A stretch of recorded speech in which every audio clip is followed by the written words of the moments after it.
Hello बच्चों, आज के इस वीडियो में हम बात करेंगे नीट 2008 में आए हुए क्वेश्चन की। आइए जान लेते हैं क्या है क्वेश्चन।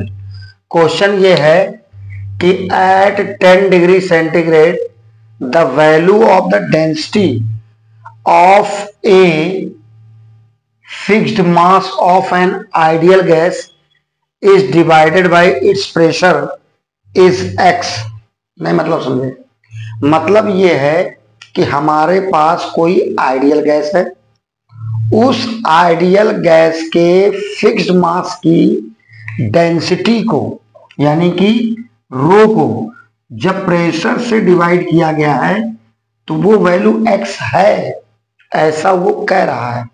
लेकिन ये शर्त ये है कि ये किस टेम्परेचर पर बात हो रही है।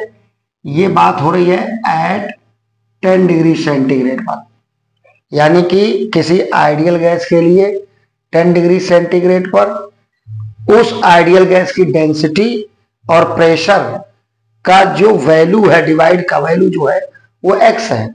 तो आपसे कह रहा है कि आप बताइए कि डेंसिटी और प्रेशर का वैल्यू कितनी होगी एट 110 डिग्री सेल्सियस पर।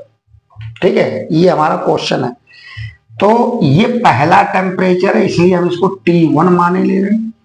ये दूसरा टेम्परेचर, इसको T2 मान ले रहे हैं। तो इसको हम मान ले रहे हैं ρ1, इसको P1, इसको ρ2, इसको P2। कुल मिलाकर हमको वैल्यू निकालनी है ρ2 अपॉन P2 की। बात समझ में आ रही है? चलिए देखते हैं जरा आइडियल गैस इक्वेशन क्या होती है। आपने पढ़ा है, ये फार्मूला होता है PV बराबर NRT। ठीक, अब आप एक काम करिए, इसको ऐसे लिख दीजिए, PV इक्वल N को क्या लिख सकते हैं, मास अपॉन मॉलिक्यूलर वेट। ठीक है, ये हो जाएगा RT। आप एक काम करिए, इस वाले मास को इसके नीचे ले आइए, यानी कि PV अपॉन M इक्वल ये हो जाएगा RT अपॉन M।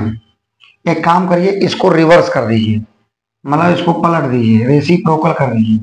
ठीक है, तो ये हो जाएगा mass upon P into V equal M upon RT।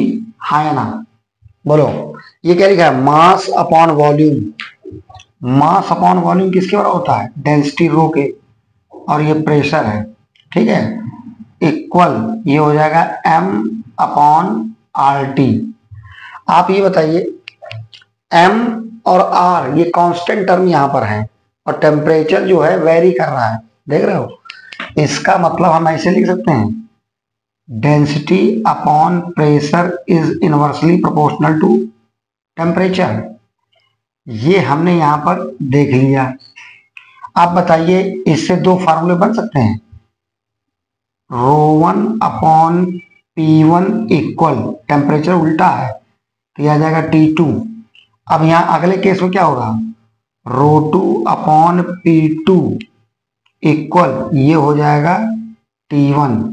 ठीक है, और आप एक काम करो, यहीं बीच में डिवाइड कर दो, इसको यहां पर डिवाइड कर दो।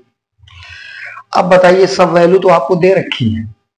ठीक है, क्या दे रखा है, देखो ये वैल्यू आपको दे रखी है बच्चों, ये वैल्यू है x। चाहे देख लो, ρ1 अपॉन P1 की वैल्यू x है एट 10 डिग्री सेंटीग्रेड। अच्छा है, ये वाली वैल्यू केल्विन में बदली जाएगी, यानी कि 273 में वैल्यू जोड़ी जाएगी। ठीक है, ये चीज ध्यान रखना आप लोग।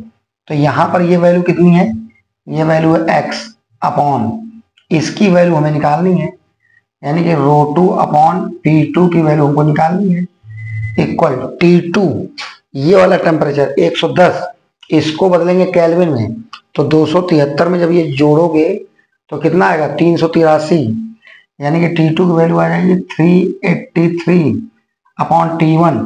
ये 10 दे रखा है, इसको जब 273 में जोड़ोगे तो यह आ जाएगा 283।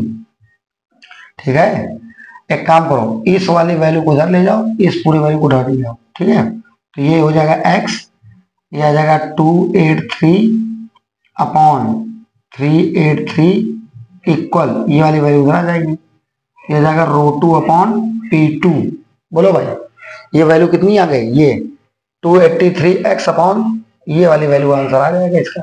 ठीक है, उतार लीजिए इसको।